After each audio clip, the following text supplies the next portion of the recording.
Afternoon, everybody. I am down at the shelter. As you can probably hear and see, it's raining. I thought I'd come down and stoke my wood burning stove up. I had a little idea on my mind. I thought I'd come down and make a video. So, really don't have much time today, but see how far I can get along with this little project. Project that I've had on my mind for well over a year now. So planning on to get to it here. I'm gonna tell you what. Scrap wood. This is non-treated. This is just yellow pine. This makes some of the best kindling in the world.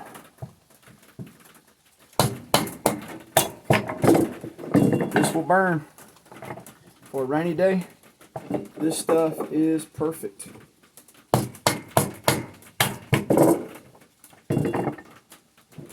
I like to keep my fingers out of the way because I like to keep my fingers.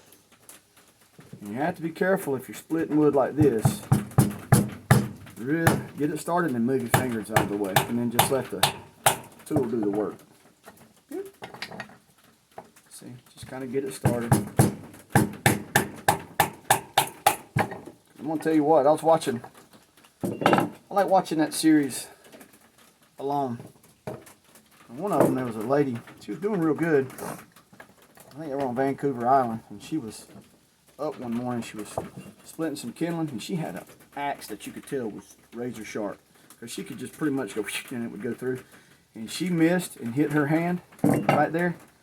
Whew. She had to leave the show because it gouged her good. But anyway, this stuff right here is great for putting on the fire. So the little time that I had this morning, I just thought I'd get a couple pieces of this. It's wet, and I didn't really want to get out and try to forage. Still a nice day though. All right, I want to get on this project here, share it with y'all.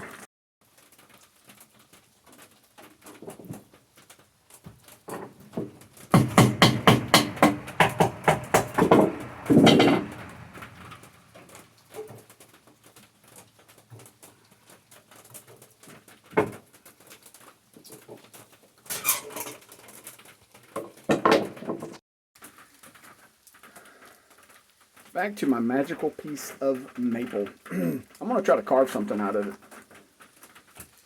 it. My idea is to carve a noggin. A noggin, not a noggin, but a noggin. A little small bowl type that you can carry on your person for eating and drinking out of.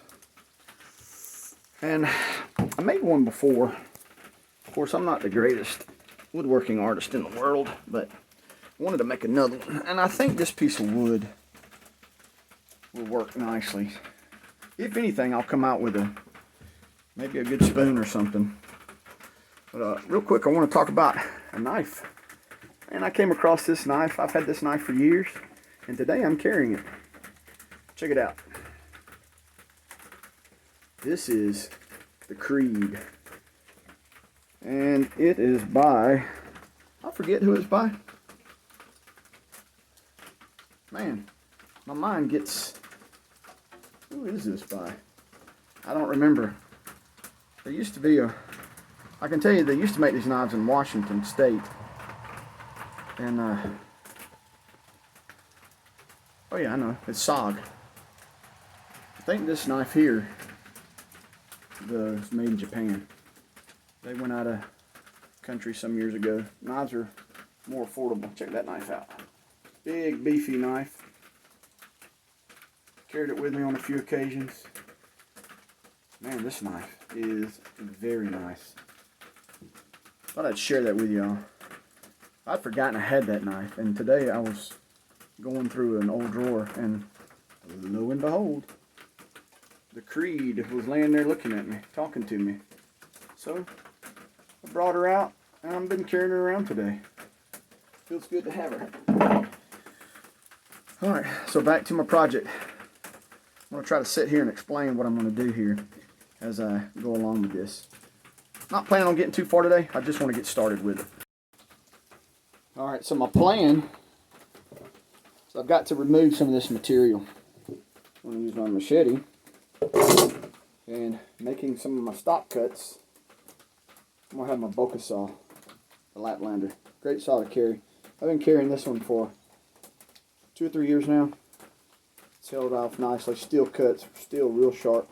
And then when I start getting down to the fine shavings, I'm going to use my, how do you pronounce it? Yeah, Grans Fort Burke, I believe. These little axes, hatchets, made in Sweden. Very sharp, razor sharp. That'll almost cut you just looking at it. Check out that.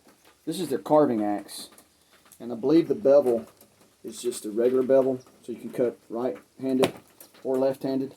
They come in where you can get a right-handed bevel or a left-handed bevel, but again, I am not an expert, so I just got the basic bevel for my needs. Alright, so I'm going to get something to baton this machete with and see if we can get this split. And because I'm thinking this deeper end here is where the bowl part needs to be. Alright, so stand by.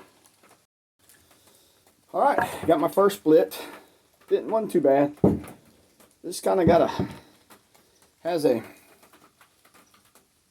way. I normally want to try to find the straightest piece possible, but this has got a little bend to it, arc. So this is going to be the piece that I'm going to work with. I'm trying to keep enough material on this to so when I start carving, fine tuning, I'll have enough for a little bowl area right in here. And what I'm going to try to do now is I'm going to maybe shave off some on the back, but I know I'm going to take some down the sides here. So I'm going to make some stop cuts because I don't want to take too much off down in here. So I'll probably make my stop cuts about right in here on both sides.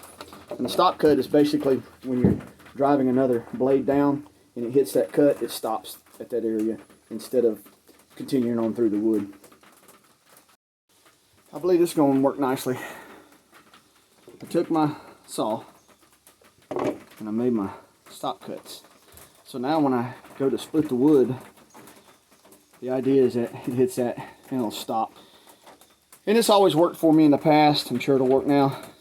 And then that'll leave me some wood. I always like to leave a long piece, so when I'm working, fine tuning, shaving the material down, I have a piece to hold on to. And when I was sawing these stop cuts, I don't know if you can see it good on camera. I need to make a stump vise or some kind of vise, because when I was holding it, it was doing like that, and it was causing my blade to kind of wobble back and forth. So you can kind of see that right there.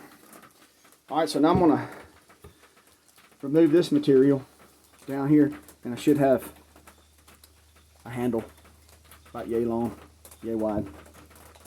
I guess I should be showing how I'm batoning this. However, due to the fact that it's raining, I don't feel like taking my phone and moving it back and forth from the shelter out into the rain.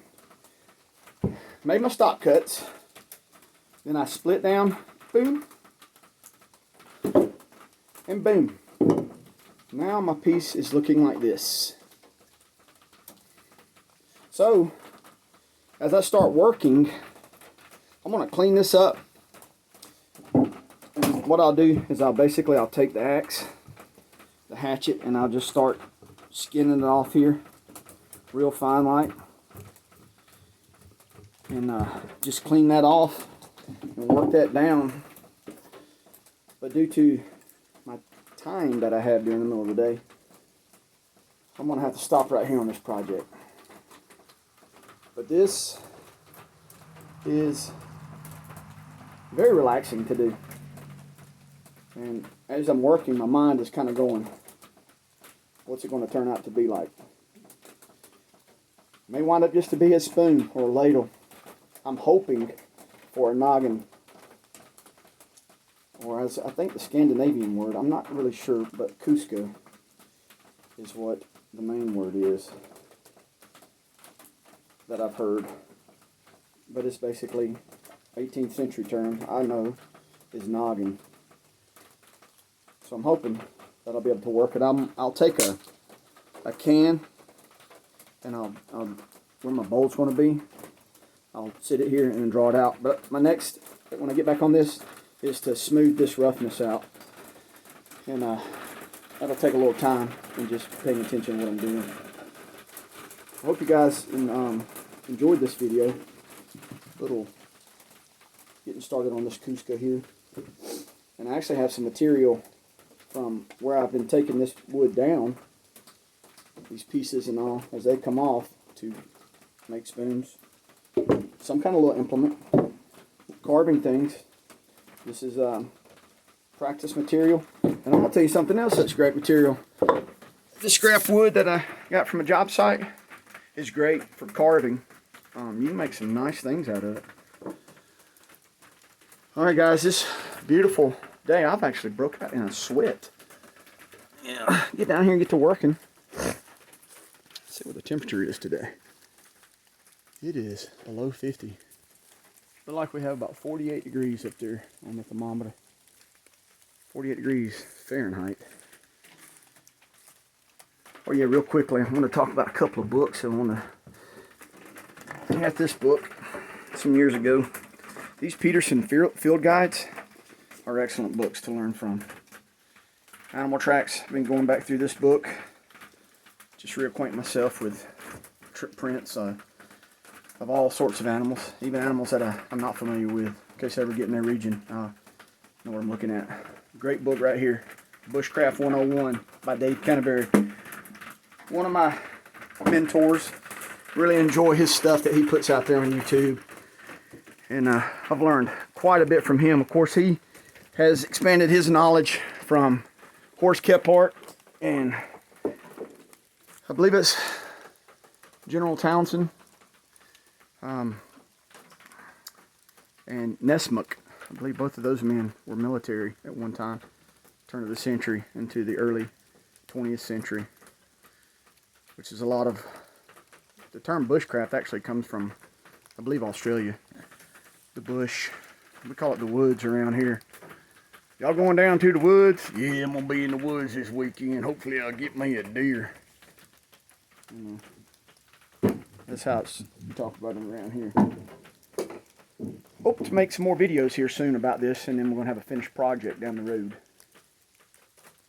But I know, guys, with all this craziness going on, hopefully my videos can kind of help you get your mind off things. Encourage you to get out and do things. Get out in the woods. Go for a walk. Or go for a hike. Get your little pack. Put yourself together a kit. The 5 C's of survivability that Canterbury always talks about. Get your little kit. Put it together. See if I can remember them. Cordage. Cutting tool. Cover. Container. And combustion. Did I say anything twice? I think I covered the first 5. It goes on to 10 and 15 and so on, so as you build your kit. But those first 5, that's all you need to get out and set up camp and basically have the foundation to do these things that I'm doing. Little knife that I'm going to be using on this.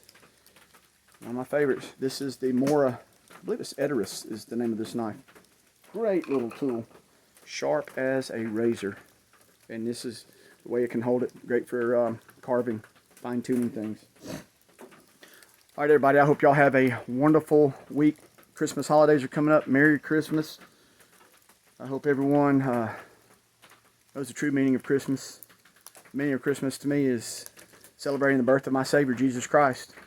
And I just think of the wretchedness of me and how He took that and paid for my salvation.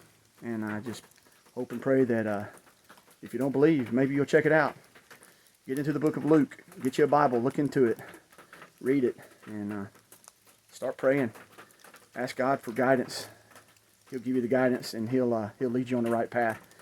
All right, everybody. Have a blessed day. See you next time.